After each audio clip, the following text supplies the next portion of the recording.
प्रचलन।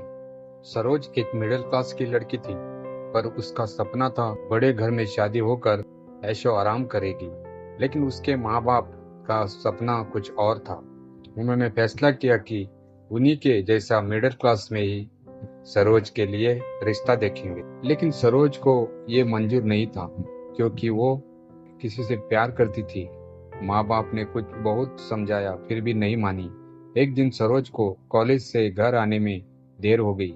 उसके पिता तबीयत अचानक से खराब हो गई। बार बार सरोज को उसकी आंखें ढूंढने लगी। कुछ ही पल में सरोज आई तो उसको अस्पताल लेकर गए।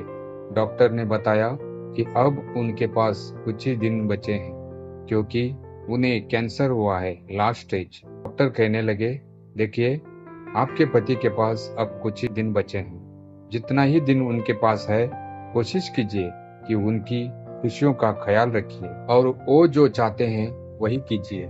कल हम इनको डिस्चार्ज दे देंगे, आप उन्हें घर ले जा सकते हैं। ये सुनकर सरोज की माँ फूट फूट कर रोने लगी। माँ, रोइए मत, हम उनका ख्याल रखेंगे। ऐसे ही एक दिन सरोज के पिता ने माँ बेटी को बुलाया और कहा, सरोज बेटा, तुम्हें दुल्हन के लिबास में देखने का बहुत मन था। लगता है मेरी चाहत अधूरी रह जाएगी। पापा, ऐसा मत कहिए, आपको कुछ नहीं होगा। नहीं बेटा, मेरे पास बस एक हफ्ता बचा है। माँ अकेली क्या करेगी, इसीलिए मैं चाहता हूँ मेरे रहते हुए तुम शादी कर लो। क्या पिता की ये इच्छा पूरी नहीं करोगी? ये सुनकर सरोज सोच में पड़ गई। क्या करे क्या ना करे, समझ में नहीं आ रहा था। एक तरफ पिताजी का, एक तरफ उसका प्यार। आखिर पिता के लिए शादी के लिए मान गई। प्रवीण एक अच्छा लड़का था, उसके साथ शादी कर दी। शादी के 2 दिन बाद सरोज के पिता चल बसे। माँ अकेली हो गई।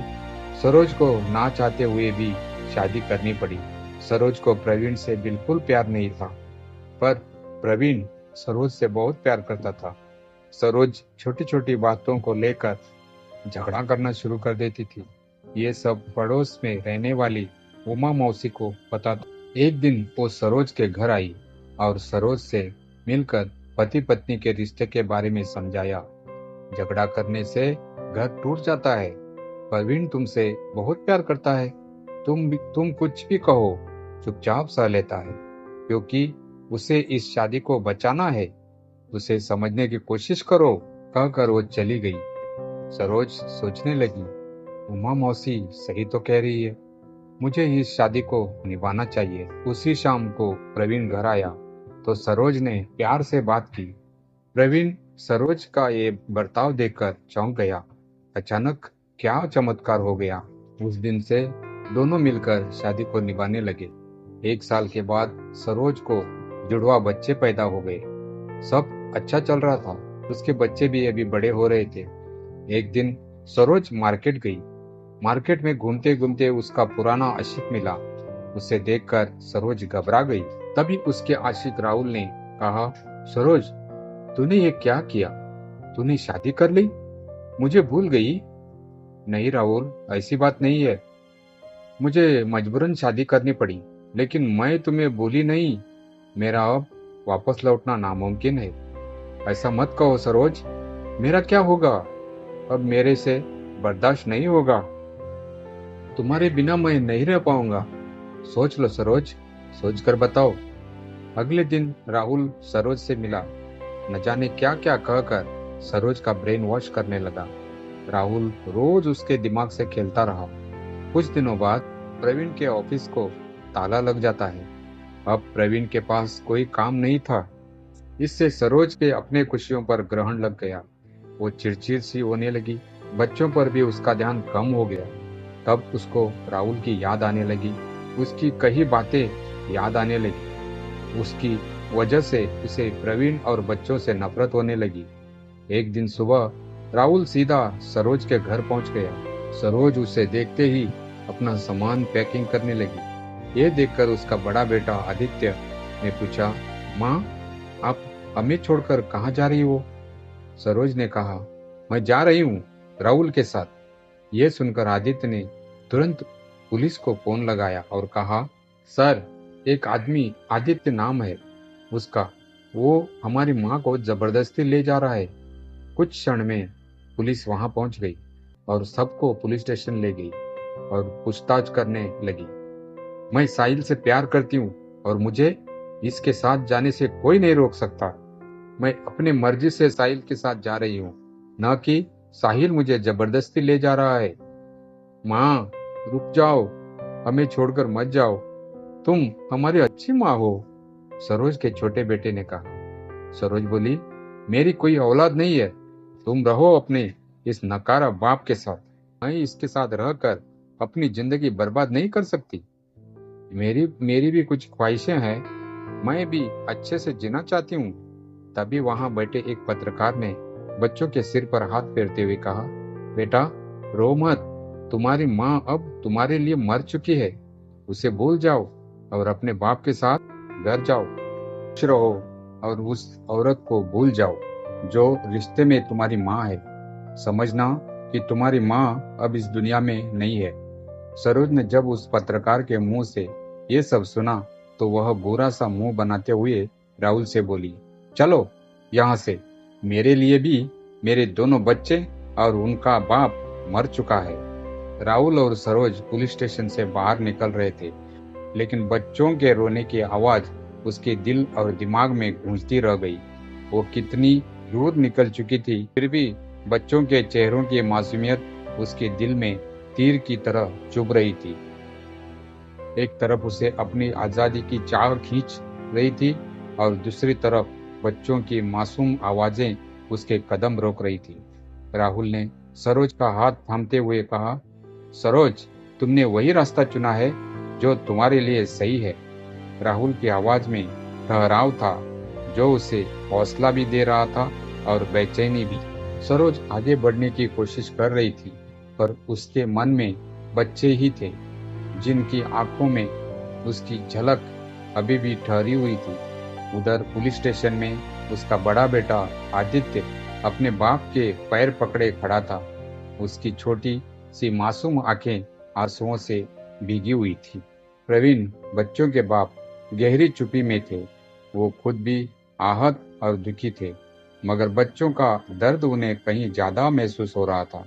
इस रात जब प्रवीण ने बच्चों को सुलाया तो आदित्य ने धीरे से पूछा, पापा, क्या मम्मी कभी वापस नहीं आएगी? प्रवीण का दिल फिर से टूट गया, मगर उन्होंने हल्की मुस्कान के साथ जवाब दिया, उन्होंने अपना रास्ता चुन लिया है बेटा, लेकिन हम एक दूसरे के साथ हैं और मैं हमेशा तुम्हारे साथ रहूंगा। उन्होंने बच्चों को अपनी बाहों में कस कर लिया, उनके दर्द को अपने दर्द से बड़ा महसूस करते हुए। वक्त बीतता गया और धीरे धीरे प्रवीण और बच्चों की जिंदगी में एक नया सिलसिला शुरू हो गया।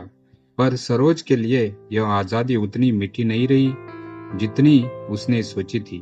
उसे अपने बच्चों के मासूम चेहरे बार बार याद आते, उनकी मासूम बातें, उनका साथ।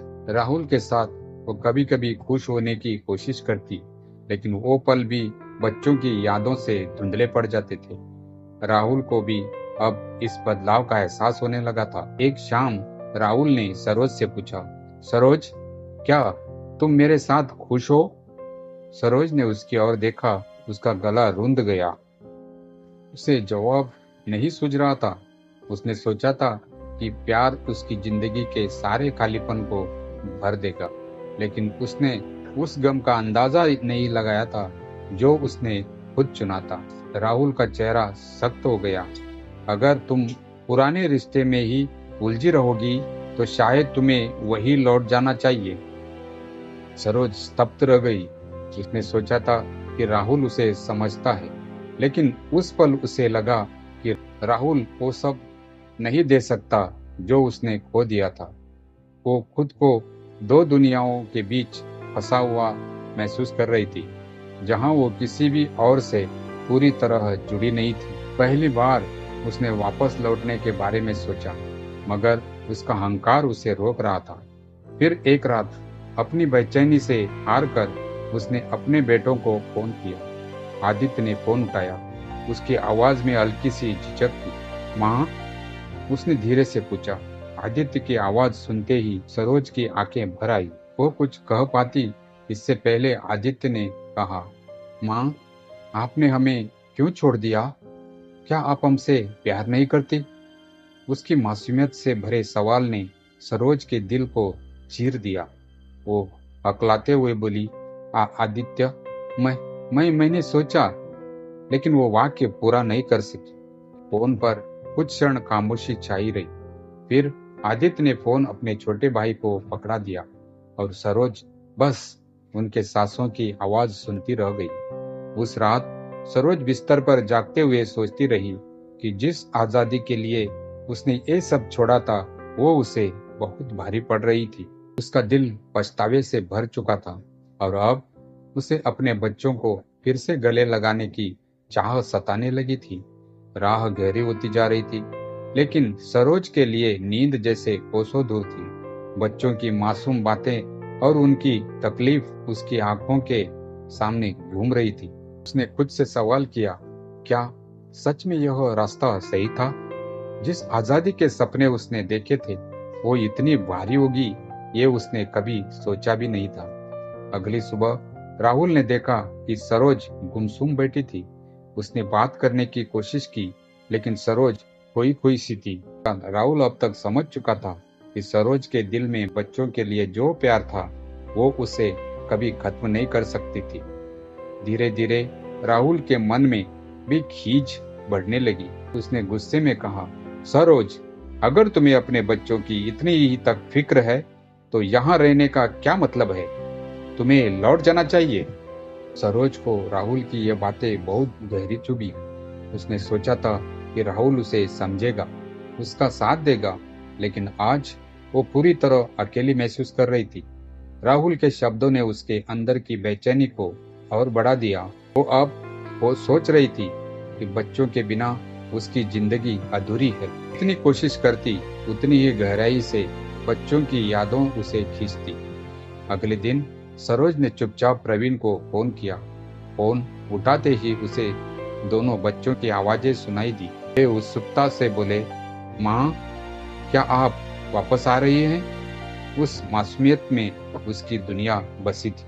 सरोज की आंखें भर आई और उसने थरथराते हुए कहा, हाँ बेटा, बहुत जल्द आऊंगी। उधर राहुल ने बच्चों को दिलासा दिया, लेकिन उसका दिल कई सवालों से घिरा हुआ था। सरोज का फोन कॉल उसे सोच में डाल गया था। वो जानता था कि सरोज को अपने किए पर पछतावा है, लेकिन क्या वो उसे दोबारा अपना सकेगा? उसके दिल और जहन में कश्मकश थी। अपने बच्चों की खातिर वो सरोज को एक मौका देना चाहता था, पर उस विश्वासघात की ठेस अब भी बाकी थी। कुछ दिन बाद सरोज ने आखिरकार एक फैसला कर लिया। उसने राहुल से बात की, राहुल, मैं अपने बच्चों के बिना नहीं जी सकती। मुझे वापस जाना होगा। मुझे लगता था कि मैं एक नई शुरुआत कर सकती हूँ, लेकिन मेरे बच्चों की खुशियों के बिना ये सब अधूरा है। राहुल ने उसे रोकने की कोशिश नहीं की। उसने देखा कि सरोज की आंखों में वापस जाने की सच्ची चाहत थी। बिना किसी और बहस के वो चुपचाप उसे जाने की इजाजत दे दी।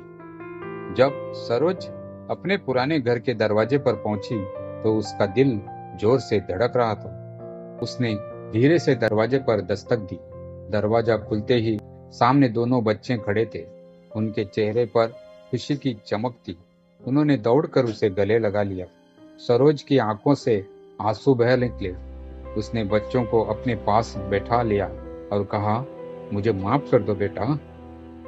मैंने तुम सबके बिना जीने का सोचा, पर मुझसे बहुत बड़ी गलती हो गई।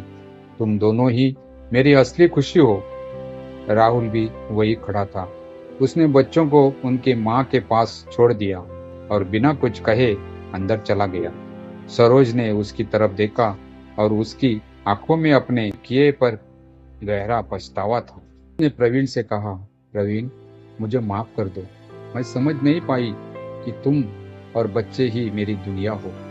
प्रवीण ने एक गहरी सांस लेते हुए कहा, सरोज, माफ करना इतना आसान नहीं है, लेकिन हमारे बच्चों की खुशी के लिए मैं एक नई शुरुआत करने को तैयार हूँ। सरोज ने सिर झुका लिया।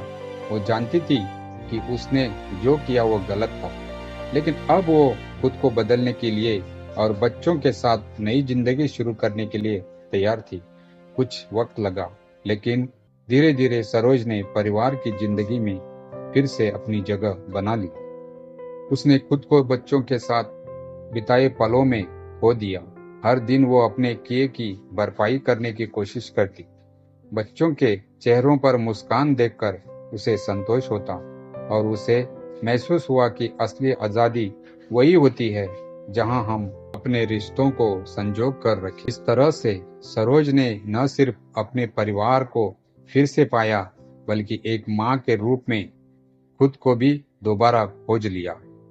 दोस्तों, ये कहानी आपको कैसी लगी कमेंट कीजिए और वीडियो को लाइक कीजिए और चैनल को सब्सक्राइब कीजिए। धन्यवाद।